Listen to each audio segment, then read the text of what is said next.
தர்மத்தை காப்பவனை எல்லாரும் சொல்லுங்க. தர்மத்தை காப்பவனை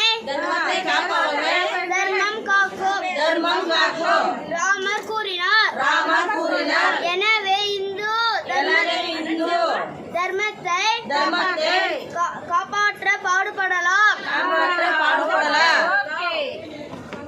நீங்க எந்த ஊர் மேடம்? மொத்தம் எத்தனை பேர் வந்தீங்க? 20 பேர் வந்தீங்க. உங்களை யாராவது இங்க பணம் கேட்டாங்களா? தண்ணி வசதி எப்படி இருந்தது?